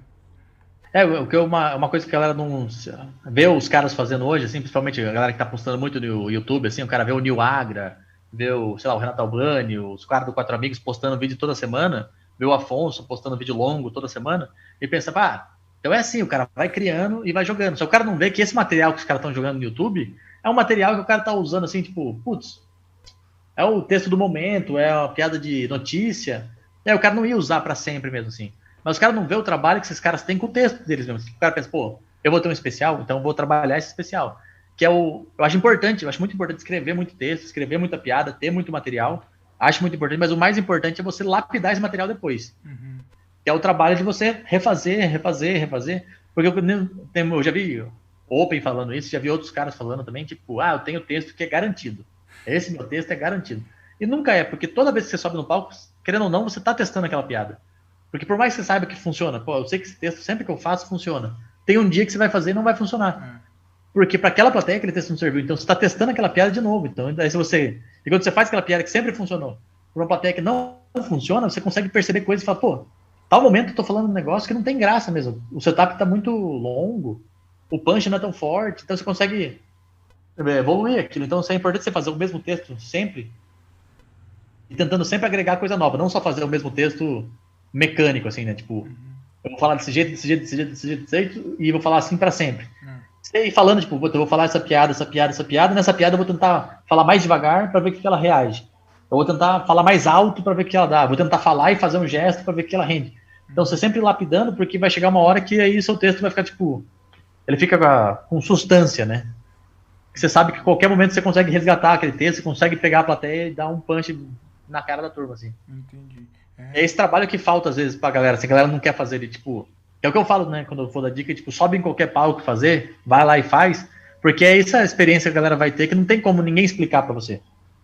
Porque é onde você vai aprender o seu timing. Porque o seu jeito de falar as piadas vai ser diferente de qualquer outro, assim. É isso que vai fazer cada um ser diferente do outro, né? Eu queria... você falou... Ô, Daniel, você ainda faz show ruim, cara? Putz, ainda faço, assim, alguns. Mas eu faço quando, tipo, eu faço consciente agora, assim, pelo menos. Porque, tipo, eu sei que o show vai ser ruim, por exemplo, putz, eu vou entrar no show e já tá com 1h10 de show e começou atrasado, a plateia já tá muito bêbada, já tá falante, e aí eu vou entrar nesse momento, eu já sei que tem um potencial de ser ruim. Então eu já sei o que eu posso fazer diante desse cenário pra tentar ser menos ruim, assim, entendeu? Então agora, tipo, eu vejo que tem um show, vai ter um show ruim, eu vejo que, tipo, algum texto meu não tá entrando, eu sei que eu tenho mais ferramentas para ir para outro lugar que pode reverter isso, assim. Eu vejo você contando nos vídeos que você postava lá no YouTube e do começo dessa carreira, eu me identifico demais, cara. Tem um show lá que você falou que você vai fazer, era um bar de faculdade, tinham 19 pessoas. Aí depois que você começou a falar, tinham 16, que 3 foram embora. Puta que pariu. É muito triste, né, cara? É muito foda. É muito triste, sim. Mas teve um bar que foi fundamental, assim, na minha vida, pra mudar como eu reagia a show ruim, que foi um bar japonês que tem em São Paulo, chamado Tadashi. É um restaurante, na verdade, é um restaurante, assim, de primeira linha. É um dos melhores restaurantes de São Paulo, de comida japonesa. E aí eles fecharam com o Fernando Strombeck pra fazer show lá toda segunda-feira, que era um dia que eles não abriam, e eles queriam abrir, e aí queriam colocar algum atrativo pra levar a pessoa lá. Tanto que um dos motivos, o show durou uns 3 anos lá. Um dos motivos do show acabar foi porque eles perceberam que se não tivesse show, o pessoal ia no bar do mesmo jeito, porque o restaurante era muito bom. E aí todo show lá era uma bosta. Todo show era uma bosta porque estava servindo rodízio japonês. Então a cada 3, 4 minutos chegava uma comida muito foda na mesa da pessoa. Não é que era uma comida normal, era uma comida muito foda, porque o restaurante era muito bom. Então você não tinha atenção de ninguém em nenhum momento quase, assim. A hora que você conseguia uma atenção, chegava a comida na mesa. A hora que você conseguia uma atenção, o pessoal começava a conversar porque tava falando sobre a comida. Então era uma disputa, assim. E então os primeiros shows que eu fiz lá e foi ruim, eu fiquei muito mal, fiquei abalado, fiquei tentando. E eu comecei a pensar que, tipo, putz, eu não tenho como combater isso, assim. Então eu vou tentar me adaptar ao que tá acontecendo. E aí, uma das primeiras que eu tentei fazer isso, eu tinha ficado puto no palco, assim, que eu tava fazendo um texto, e aí todas as mesas pararam de me olhar. Eu olhei, assim, pra cara de todo mundo, não tinha ninguém olhando pra frente. Tá todo mundo olhando pro prato, todo mundo comendo, assim. E aí eu reparei que ficou 3 pessoas me olhando. Aí eu falei, eu tô fazendo show só pra vocês 3, tá? É só vocês 3 que eu tô fazendo show. E aí eu comecei a focar nos 3 e comecei a zoar as outras pessoas sem elas saberem. Porque as pessoas não estavam ouvindo o que eu tava falando, não estavam prestando atenção, então eu comecei a zoar. E aí eu percebi que eu zoar as pessoas que não estavam prestando atenção pra quem tava prestando atenção, pra eles, naquele momento, tava sendo engraçado, porque eles estavam se sentindo numa piada interna, assim. Parecia um show exclusivo para aquelas pessoas. Então eu pensei, pô, tem esse recurso de, tipo, assumir para pessoas que tá sendo ruim, entendeu? E aí eu aprendi várias coisas, que daí eu fiz lá ainda, depois, acho que eu fiz umas, sei lá, uns 10, 12 shows nesse lugar, assim. Uhum. E era sempre o mesmo padrão de ruim, assim. Então eu fui desenvolvendo casca, assim, de tipo, pô, eu não preciso me abalar, assim, não preciso ficar chateado, não preciso só falar o texto, assim, olhando pra parede no fundo, assim. Eu posso tentar reagir, criar alguma coisa com quem tá aqui me olhando. Uhum. Até que os 2 últimos shows que eu fiz lá foram bons mesmo, assim, de tipo, sei lá, 70% do público realmente tava prestando atenção, tava querendo assistir. Uhum. E aí, fora fazer evento em empresa também, né? Que evento em empresa é sempre uma surpresa e aí você sempre acaba desenvolvendo alguma coisa para catar a atenção do público, assim. Então, tipo, eu acho bom agora ter bastantes anos de experiência, é que isso me dá mais ferramentas para lidar com o show ruim, assim. Hoje, o pós-show, como que você fica? Você fica tranquilo, assim, quando... Geralmente, assim, logo depois que eu saio do palco, eu fico um pouco... Não sei se é ansioso a palavra, porque eu fico lembrando de tudo que eu fiz. Uhum. Eu fico lembrando do momento que foi bom, do momento que foi ruim, o que eu falei errado, que texto que eu esqueci. Eu fico lembrando desses momentos, logo depois que eu saio do palco. Então eu fico mais nervoso depois que eu saio do que antes de entrar, sabe? Porque eu fico tentando relembrar tudo, tentando absorver tudo que aconteceu naquele show. O que eu precisava melhorar, o que eu acertei, o que eu continuo fazendo, o que eu deixo de fazer. Então logo depois que eu saio do palco, eu fico pensando em tudo isso, assim. Mas aí agora, como assim, eu tenho mais experiência, às vezes eu vou fazer show. Que, tipo, agora também eu sei quando o show vai ser ruim também. Eu tenho essa vantagem, né? Porque antes eu ia fazer show no lugar e às vezes o lugar, tipo, eu olhava o lugar e falava, acho que dá um show legal. E não dava, assim, porque eu não percebia detalhes que não dava para o show ser bom. E aí eu fui fazer shows, acho que 2018, final de 2018, 2019, numa pizzaria, e o microfone tava horroroso, assim. Mas eu não tinha como saber até a hora que o carinha ia começar o show. Então tava tudo legal, todo mundo tava sentadinho, todo mundo tava prestando atenção no palco. Só que quando ele começou a falar no microfone, saiu aquele microfone chiadão, ninguém prestou atenção, e aí dispersou a plateia. E aí, como tipo, eu tenho mais experiência que o rapaz que tava fazendo, eu fiz sem microfone. E deu ter feito sem microfone, o show foi tipo outro show, diferente de todo mundo que tinha feito antes. Porque todo mundo tentou fazer com o microfone tava atrapalhando muito, assim. Então deu ter feito no gogó, a galera prestou mais atenção e tal, e comprou mais a ideia. Mas isso só veio de, tipo, ter essa experiência de, tipo, saber que o show ia ser ruim já. Na hora que eu vi o cara pegar o microfone e saber que aquele som do microfone não ia ajudar em nada, e aquela plateia, que era uma plateia, tipo, de várias famílias e tal, eram grupos de pessoas. Quando tem vários grupos, não tem pessoas isoladas sozinhas, assim, casais, os grupos tendem a começar a conversar quando estão prestando atenção. Então eu tinha essa coisa de, putz, eu consegui perceber o que ia acontecer, e aí eu tentei usar uma ferramenta, que foi falar no gogó, porque quando você fala sem microfone, a pessoa tende a tentar prestar mais atenção, porque é mais difícil de ouvir, assim. Entendi. Então eu consegui reverter essa situação de saber isso, mas tipo, todo mundo que fez antes, que era a gente que estava começando mais recente que eu, assim, que estava começando há pouco tempo, eles não tinham essa noção, assim. Aí a galera, tipo, depois do show falou, pô, o meu foi uma bosta, mas o seu foi bom pra caralho, porque você é muito bom. Eu falo, não é porque eu sou muito bom, é porque eu consegui ver isso, entendeu? Então, tipo, tenta prestar mais atenção nessas coisas, hein? Eu sei que é ruim, é muito ruim. Eu faço bem mais show ruim que você, mas eu sei a importância desses shows, porque é nesses shows que você vai criando casca, né? Que você vai aprendendo. Sim. E lá na frente vai fazer diferente. Então, tem gente que achar ruim, não gosta de show ruim, mas é importante esses shows ruins também para você pegar mais experiência. O último show ruim que a gente fez foi numa espetaria, sabe? Espetinho, onde vende espetinho. Sim. E simplesmente tinha uma cama elástica lá, cara. Pô, legal. Tipo, criança, velho. Então a gente tava falando aqui, as crianças pulando. Aquele barulho de metal esticando, assim, né? Aquele barulho, cara. E aí, mano, tem coisa que fala, velho, bagulho mal preparado e não tem o que fazer. Quando o ambiente todo é ruim, jogando contra, não tem muito o que fazer mesmo, assim. Então... Mas o que tem de show ruim, assim, que eu acho importante também de dar essa dica, é não se conformar com o show ruim, é tentar fazer algo, assim, que vai ajudar o texto a evoluir. Nem que seja, por exemplo, só falar mais alto, assim.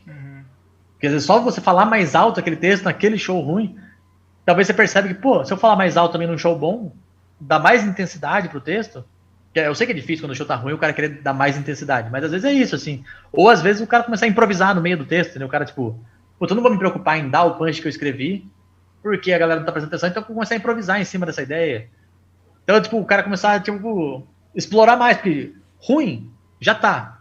Então, só vai ficar mais ruim só, então, se você tentar coisas novas. E pode melhorar, entendeu? Então você pode acabar evoluindo nessa, de tentar coisa assim.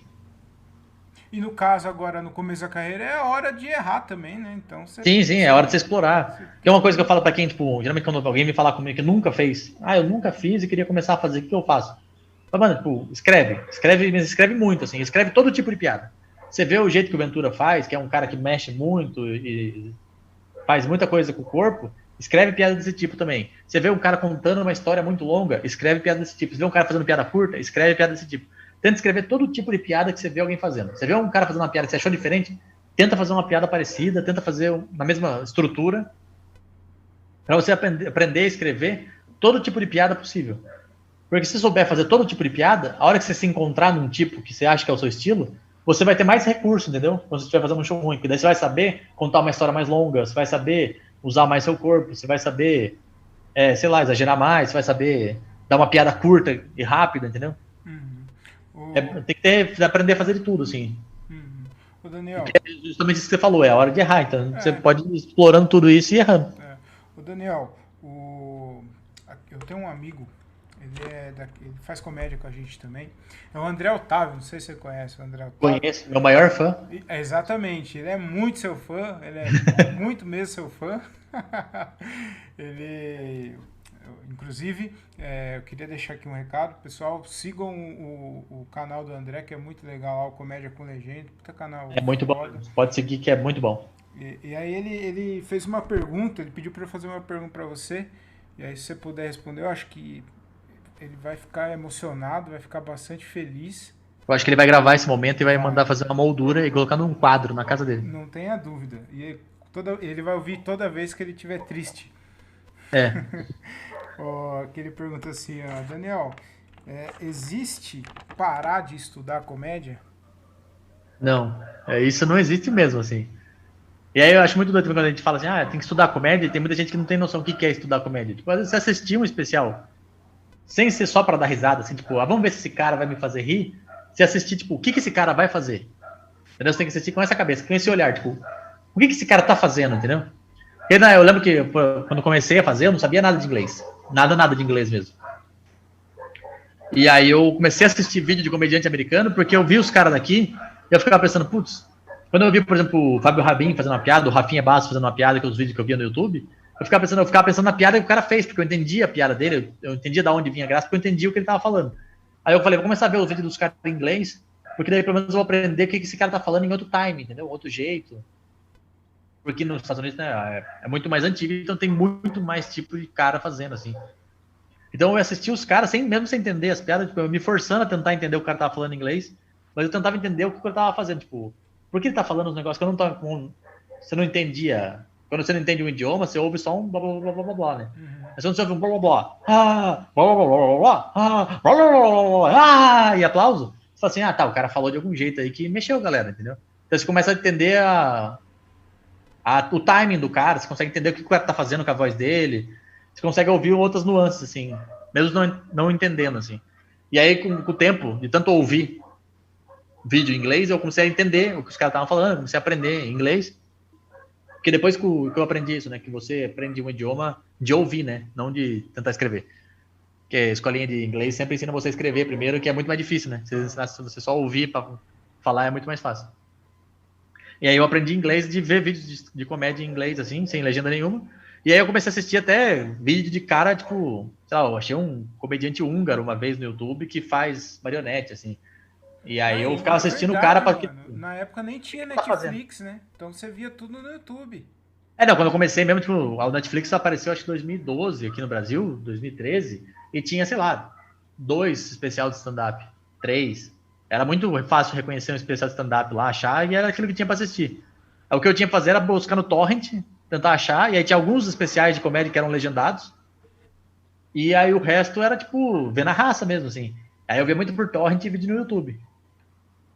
E aí eu criei esse costume de, tipo, assistir o cara pra entender aonde tá a graça do cara. Porque daí várias vezes eu via o cara fazendo uma piada, sei lá, sobre... Ah, o cara ficou puto de... como a esteira da bagagem do aeroporto era devagar na vez dele, quando ele tava voltando de um show, assim. Esse era o tema da piada do cara. Só que o jeito que ele contava aquela história, como ele ia desenvolvendo aquelas piadas e tal, em cima daquilo, eu ficava pensando, tipo, putz, eu nunca vou falar desse assunto porque não me interessa, assim. Mas eu pensava, pô, tem uma história que eu passei que eu achava engraçada essa história.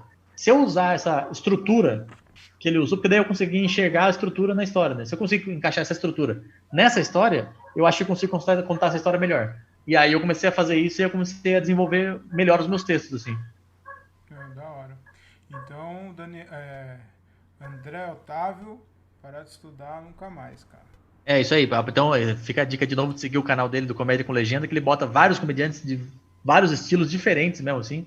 Então é muito bom para estudar, porque você vai ver muita coisa de cara das antigas, cara novo. Você vê muita coisa diferente, assim, pra você ter mais referência, né? Eu conheci muito comediante pelo canal, cara. Muito cara ali que eu nunca nem tinha ouvido falar e minha cabeça explodiu a hora que eu vi, porque é, mano, muito foda, cara. Aí uma outra dica também, se eu puder dar, veja os comediantes brasileiros também antigos. Uhum. Porque o stand-up é meio recente no Brasil, mas tinha muita gente fazendo humor no Brasil antes. Então vale muito a pena pesquisar esses caras que faziam humor antes, que tem áudio, né, que eles lançavam em LP antigamente. E ouvir esses shows antigos pra você ver o que era feito no Brasil antes, como essa comédia evoluiu e tal. Então você tem mais referência de coisa brasileira, que tem muita coisa brasileira que é muito boa, assim. Tem muita gente que não sabe, por exemplo, que a Dercy Gonçalves tinha um especial de stand-up que ela passou na Globo, entendeu? Foi um especial da Dercy Gonçalves que era um especial dela de stand-up. Transmitiu na Globo, ao vivo, assim, num dia. Coisa que você não consegue imaginar alguém fazendo hoje. O Chico Anísio tem um projeto dele também que lembra muito esse stand-up. Ele falando. Sim, né? Ele tem vários shows, assim, que era uma linha bem parecida com o stand-up mesmo. Tanto que ele tem um. Ele também, o Chico Anísio também era um outro cara que teve um especial na Globo, que ele gravou em Nova York, no Carnegie Hall, que é tipo um dos teatros mais conceituados dos Estados Unidos, e ele gravou lá. E aí ele lançou esse especial na Globo, que esse show tem no YouTube também, é muito bom, vale muito a pena ver. Mas é tipo, ver ele, ver o Ronald Golias, ver o José Vasconcelos, que é o cara que, pô, ele fazia 8 sessões em 1950. O álbum dele de 1950, que é Eu Sou o Espetáculo, vendeu 150 mil cópias há, sei lá, 60, 70 anos atrás. Então eram os caras que estavam fazendo coisas que a gente vê hoje, sei lá, o Whindersson fazendo show gigante, fazendo várias sessões, mas você vê que os caras já faziam isso há muitos anos atrás. Então isso é bom, é sempre bom ter essas referências que você fala, pô, tem uma comédia que evoluiu daqui também. Porque eu ficava vendo muito comédia de gringo, e aí eu tava percebendo que eu tava começando a falar coisas que era meio de cultura americana, que não faz sentido aqui, entendeu? Essa linha de piada não faz sentido pra brasileiro, assim. E aí tem vários, quando você vê os comediantes brasileiros antigos, você vê uma linha de piada que tem mais conexão, né, com o público, assim, que a galera se identifica mais. Esses dias eu ouvi tá em áudio, né?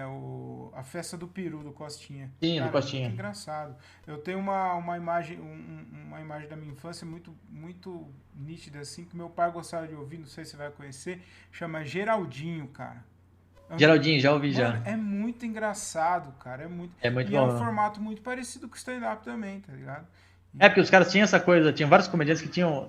Tirando o Ari Toledo, que era um cara que era assim, a anedota, e ele trabalhava em cima daquela anedota e ele contava da melhor forma possível. Que eu também recomendo muito ouvir e assistir o que tem do Ari Toledo, porque ele é um cara que respeitava muito a piada, assim, e ele sabia ilustrar toda aquela piada. Que era uma piada que todo mundo conhecia, mas o jeito que ele contava, ninguém contava igual, assim. Isso era muito foda dele.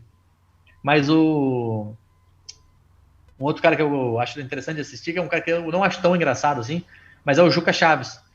Ele era um cara que ele conseguia falar de temas, assim, de uma forma sutil. Ele tinha um jeito de trazer a piada, assim, de uma forma mais delicada, assim. Ele tinha um jeito legal. Aí tem um outro cara que eu gosto que não tem nada a ver com o Juca Chaves, e é uma outra linha, que é o Inho Moraes. Não conheço. Esse eu não conheço. O Inho Moraes, ele é um cara que faz bem o caipirão, assim. Ele faz bem o estilo caipirão, só que parecia que ele era um personagem.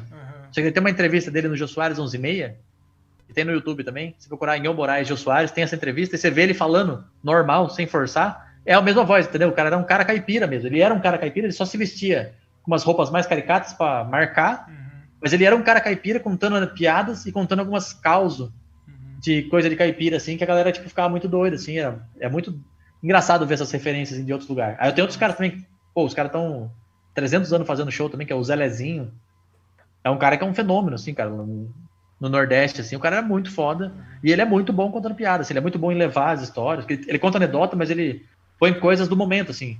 Você tem vários shows dele que conta a mesma piada, só que é a mesma piada num contexto de governo Lula, num contexto de governo Dilma, num contexto de governo Temer, num contexto de governo Bolsonaro, assim. Então o cara conseguiu adaptar através do tempo, assim, as piadas dele. É muito inteligente.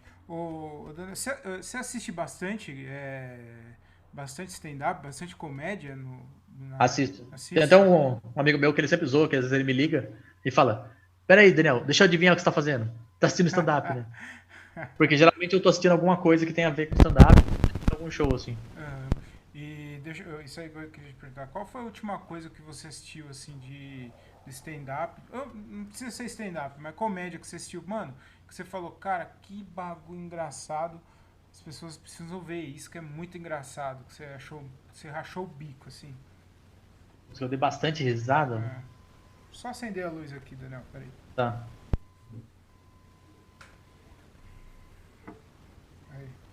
Cara, tem um cara assim que, assim, aí tem uns caras que eu acho engraçado, mas é uns caras que eu não indico, assim, pros outros assistir. Porque sempre tem aquela, né? Você acha muito engraçado, você indica pra pessoa e a pessoa acha uma bosta, assim, porque assiste na sua expectativa. Mas tem um cara que eu acho muito engraçado, foi o último especial que eu assisti. Não terminei de assistir ainda, porque tem duas partes o especial dele. Que é o James Acaster. Não tá na Ele é um, Netflix? ele é um comediante inglês. Daí tem o show dele na Netflix, que eu já acho muito bom esse show da Netflix dele. Mas ele lançou um show novo ano passado, que na verdade ele gravou no final de 2019 e lançou no final de 2020. E ele lançou num evento global online, que você podia assistir ao vivo online o show lá. Quer dizer, não era ao vivo, né? Você podia assistir a transmissão ao vivo do especial dele. E aí depois ficou pra locação, daí como eu gosto de apoiar a comédia, eu baixei no torrent, né? Porque ele tava alugando em dólar. Não dá pra pagar em Tá dólar, tá louco? certo, tá certo. Mas o show dele da Netflix eu recomendo muito, que é o show dele da Netflix, se chama Repertoire, que é tipo repertório. Que na verdade era uma sequência de shows que ele fez entre 2014 até Qual que é o nome 2018, dele, eu acho. Daniel? É James Acaster. Ó, vou Ele procurar. é da Inglaterra, ele é um branquelão loiro. E aí esse da Netflix são 4 especiais num só. Porque foi um show que ele ganhou de melhor show num festival de comédia na Austrália e um festival de comédia que tem no Reino Unido, que é muito grande, que chama. Cara, como é que é o nome do festival? Ah, enfim, é um festival de comédia muito grande que tem lá no Reino Unido. E ele ganhou como melhor especial em 2000, acho que foi 2014, 15, 16, 17 e 18. Caralho, mano. E aí cada show desse era um show diferente, mas que linkava com o outro show, entendeu? Então, durante uns anos ele fez esses shows, e aí quando ele lançou na Netflix, ele lançou os 4 shows que ele gravou no mesmo lugar, só que daí troca o fundo, e troca a cor, troca tudo, mas mesmo continuando no básico, assim. E a linha de texto é mesmo, vai trocando como se fosse uma montanha-russa, assim. E só que quando chega no último, faz um link com o primeiro, com o segundo e com o terceiro, assim. Caralho, vou assistir, com É certeza. muito bom esse da Netflix, só que daí ele lançou um novo agora, que é esse que ele lançou recente, que chama Myself Hate Me in 99. É uma coisa assim, é um Ah, só nome bem procurar esquisito, assim, é um lá, nome James grande. Acaster, que aparece. É um nome bem esquisito, só que não tá na Netflix ainda porque ele lançou online e tá pra alugar, Ah, ou nos entendi. torrents da vida aí.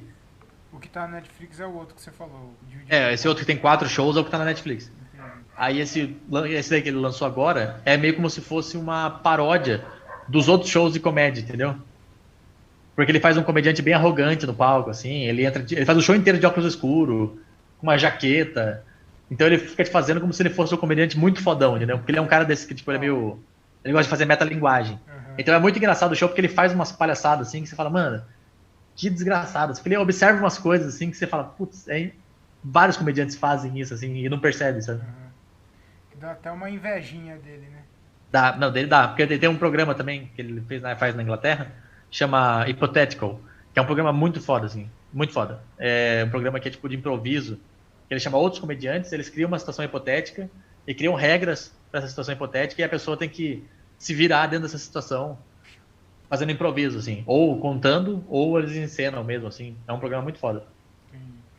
A gente já está iniciando aí, já estamos chegando ao final do episódio. Eu queria te fazer mais uma pergunta aqui, uma dessas perguntas. Essa não é tão idiota, eu acho que é uma pergunta. É curiosidade mesmo.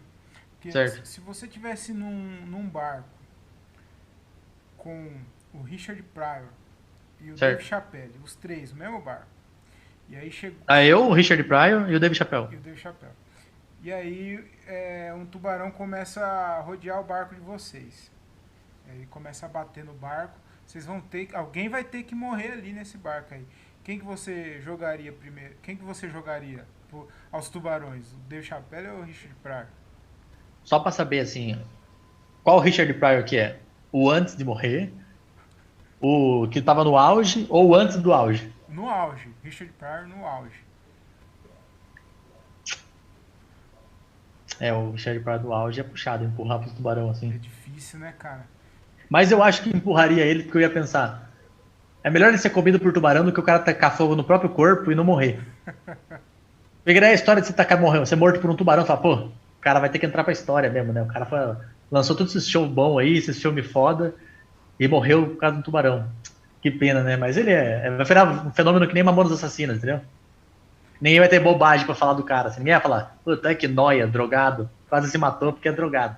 Ele não vai ter essa mancha na carreira. Então acho que eu empurraria o Richard Pryor. Tá. Toda vez, cara, que alguém pergunta pra mim qual que é o maior da comédia, eu sempre fico na dúvida entre ele e o Chappelle, mano. Porque são os. Eu acho que pra mim sempre vai ser o Chapelle, porque acho que era o primeiro que eu me apaixonei pelo texto, assim. É, mano, mas o Chappelle, cara, agora tem o Chappelle Show, né, na Netflix, né? Sim. Tipo, eu sempre tava na dúvida, assim, entre ele e o Richard Pryor. Toda vez que alguém falava, tinha essa discussão, eu ficava, porra, mano, é difícil demais, eu gosto dos dois, os dois são muito foda, né, cara? E aí eu não tinha assistido ainda o Chappelle Show, porque não Sim. tinha disponível em lugar nenhum, né? Agora tem. Não, só tinha no NetNow, eu acho. É, Por um né? tempo. Ah, no Now Depois, tinha? depois tiraram, sei lá. Então, eu nunca tinha visto, né, mano? E aí, mano, você vê o negócio é assustador. Ele É muito doido, é assim. muito genial, velho, o que ele fazia e é muito Tem umas engraçado. sketches que você vê hoje em dia, assim, elas já, tipo, ainda faz muito sentido, assim. Faz total, mano. E é uma pena que a gente não. Você tava falando do Brasil e tal, mas eu queria muito ver algo assim parecido aqui, né? Eu acho que o jeito que tá hoje, com a mentalidade das pessoas que tá hoje, dificilmente vai ter, né? É que aqui no Brasil não tem uma coisa da galera apostar em ideia diferente, assim. Uhum. Porque a televisão aqui é muito antiga, né? A televisão brasileira, porque tem as mesmas pessoas que faziam televisão com chacrinha, elas fazem hoje ainda. É. Não, ainda não rodou, não girou essa roda. E o Dave Chappelle é um cara que, na época, mano, você vai ver, ele apostou. Você assistiu a primeira temporada já do Chappelle Show? Já assisti. Toda a primeira temporada ele acha que ele abre falando, putz, não sei como é que cancelaram isso aqui ainda. É. Porque era uma aposta do Comedy Central. É. Os caras apostaram, porque lá os caras têm esse costume de, tipo, vai pra TV a cabo, os caras apostam qualquer ideia, se der bom, deu, se não deu, cancela na primeira temporada e boa, entendeu? Aqui não tem muito esse costume de apostar, porque o que é mais forte sempre vai ser a TV aberta. Então os caras não podem desperdiçar um caminhão de dinheiro e não ter um retorno, entendeu? Os caras não podem investir numa série que vai durar uma temporada e vai ter que jogar fora, entendeu? E lá só teve as duas temporadas mesmo? Ou teve Não, mais? foram três. Foram três? Foram três, daí que eu acho que quando foi renovar pra quarta, que deu aquela treta toda dele lá. Que ele vazou. Se eu não me engano, é isso. É.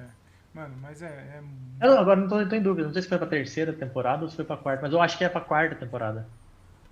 Não, de qualquer forma, mano, o Chapéu é muito foda.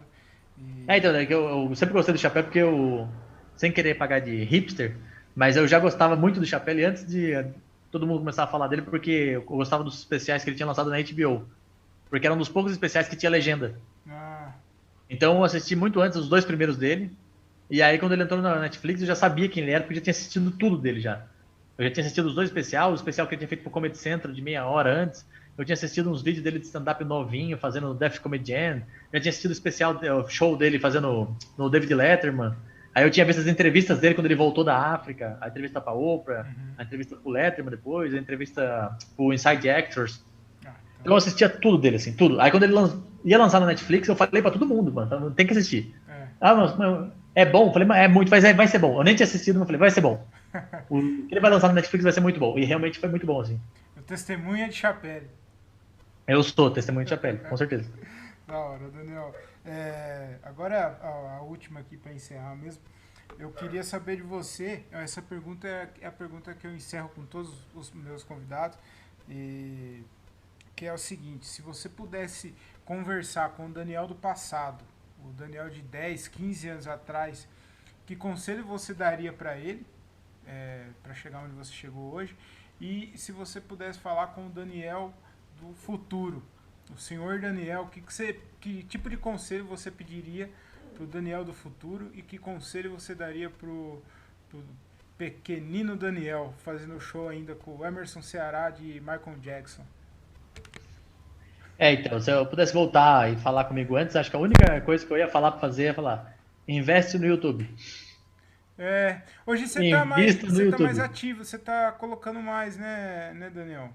E até fiquei triste que eu não consegui salvar alguns vídeos que eu gravei na pandemia, que foram uns vídeos que não ficou tão legal assim. E aí eu não consegui ter mais coisa pra postar depois que parou mesmo de ter show. Mas eu queria ter mais coisas. Mas se eu pudesse falar, se eu investisse no YouTube fazendo stand-up, antes, porque você for parar pra pensar, o que bombou antes de eu começar a fazer stand-up em 2008, 2009, ali, a época que eu comecei, foi o Danilo Gentili, Rafinha Bastos, Oscar Filho e Diogo Portugal. Eles bombaram tudo no YouTube. O Uhum, Barbixas mesmo bombou só por causa do YouTube, assim. uhum. E aí os caras, não, tipo, o Danilo Gentili e Rafinha Bastos, eles pararam de fazer YouTube porque eles foram pra TV e eles ganhavam muito mais grana. Eles ganhavam muito mais grana. Então não tinha por que eles lançar vídeo no YouTube, assim. Mas esse foi o caminho que fez eles crescerem depois. Depois fez todo mundo crescer. Fez o Afonso crescer, o Ventura, o Albani, Bruno Luiz. Então eu falaria pra mim, pô, investe no YouTube. E se eu pudesse ir pro futuro conversar comigo, a dica que eu pediria é qual rede social que eu invisto? Eu tento o YouTube mesmo ou vou pra outra? Aí vai ter outra, né? E vai que ele fala assim, não, não, é que agora o LinkedIn aqui tá bombando. É. Ô, Daniel, muito obrigado. Você quer deixar algum recado aí das suas redes sociais? Segue eu nas redes sociais tudo igual, tudo Daniel Murilo Show, Instagram Daniel Murilo Show, Facebook Daniel Murilo Show, o YouTube, que é o mais importante, Daniel Murilo Show, e também tem o meu podcast com o Diego Serafim, que chama Nem Mais Nem Menos, onde eu e o Diego Serafim falamos muita bobagem. A gente consegue juntar um caminhão de bosta e falar tudo de uma vez, assim. Da hora. O... então, é Daniel Murilo com dois L's, né? Isso, com dois L's. Isso aí, tem Porque, um cantor de uma banda que chama Daniel Murilo, né? sim, o problema quando eu comecei é esse cara que ele tinha participado do American Idol, que é o Ídolos americano. Ah, é? Aí por isso que quando você procura no Google, você acha, porque ele ficou famoso só essa época. Aí depois que ele saiu do programa, ele montou uma banda dessas de emo, core, Ah, e aí ficou muito nichado, daí ele sumiu. ah. Ah, pra minha alegria, né? Pra mim é alegria. Então é isso, cara. Muito obrigado. Queria te agradecer. Muito obrigado pelo convite. E foi um papo mó bacana. Se deixasse aqui, a gente ia ficar 2, 3 horas falando de comédia. É isso aí. É perigoso, viu? É perigoso. Mas muito obrigado aí por chamar pela conversa aí, obrigado pelo papo. Espero que renda bons frutos pra quem ouvir.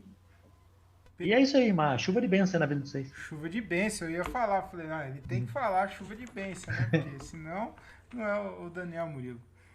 Meu, que papo bacana, que papo legal. Acabei errando no final aí, eu falei que eu agradeci o Daniel Murilo pelo convite. E, na verdade, eu agradeço o Daniel Murilo por ele ter aceito o convite. Tem que explicar aqui, senão o Diogo Andrade depois me corrige e aí eu fico muito chateado. Então, antes que o Diogo me mande mensagem, eu já estou corrigindo aqui antes. E é isso, senhoras e senhores, muito obrigado. Espero que vocês tenham gostado do episódio, porque eu gostei demais. Foi um episódio muito bacana. E é isso, me sigam nas redes sociais, @o Thiago Ferreira com TH e 2Gs, @o Thiago Ferreira com TH e 2Gs no Instagram. Sigam também a minha marca, @vai de lá comedy. E é isso, muito obrigado por ouvir aí, foi muito legal.